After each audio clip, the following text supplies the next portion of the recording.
Dak iż-żmien x'insar fil-għaxija Ġesu qal lid-dixxipli tiegħu: ejjew naqsmu għax-xatt ieħor. Ħallew in-nies u ħaduh magħhom kif kien fid-dgħajsa u marru miegħu dgħajjes oħra.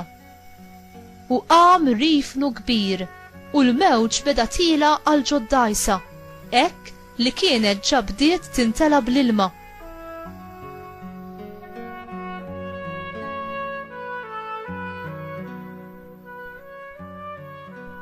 U kien fil-poppa rieqed fuq imħadda. Qajmuh u qalulu: Mgħallem, dan qisu mhu xejn għalik li aħna se nintilfu. Imbagħad qam, ordna lir-riħ u qal lill-baħar: Iskot, biżżejjed. U r-riħ waqaf u waqgħet kalma kbira.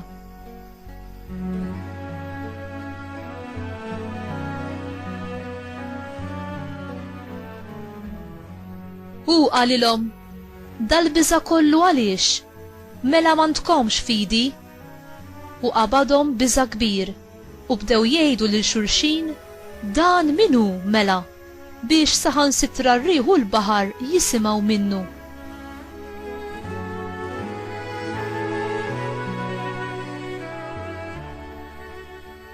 Il-kelma tal-mulej, tifħir lilek Kristu.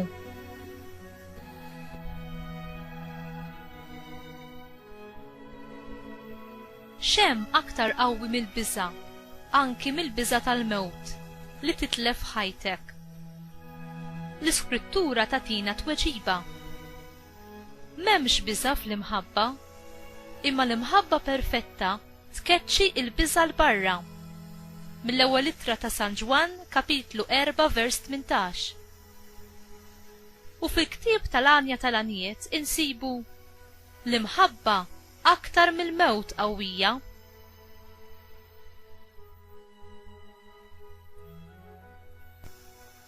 Il-preżenza ta' Ġesu rieqet fit-tempesta u l-baħar imqalleb tirrivela il-fidi rieqda tad-dixxipli tiegħu. Huma beżgħu li ser jitilfu ħajjithom minkejja li kellhom lill-mulej u s-sit magħhom fuq id-dgħajsa.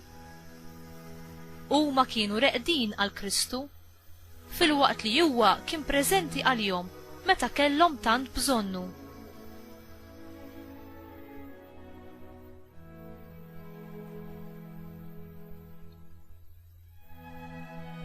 Il-mulej dejjem preżenti għalina fil-ħajja tagħna u meta ngħaddu minn mumenti ta' prova hu jistaqsina l-istess mistoqsija: għaliex qed tibżgħu?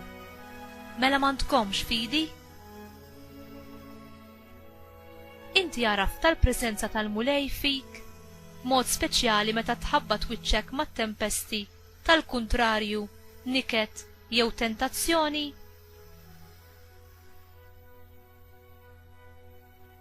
Kull darba li nkunu mħabta bit-tiġrib, il-mulej qiegħed hemm preżenti bl-istess messaġġ: jiena hu, la tibżax.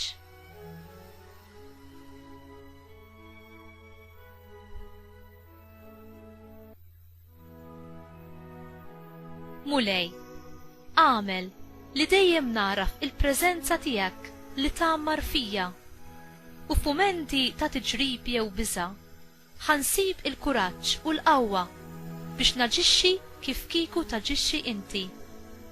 Għenni u għallimni inserraħ fuqek f'kull ċirkustanza tal-ħajja tiegħi u li nafda fl-għajnuna tiegħek kemm fil-kuntrarju kif ukoll fit-tiġrib. Amen.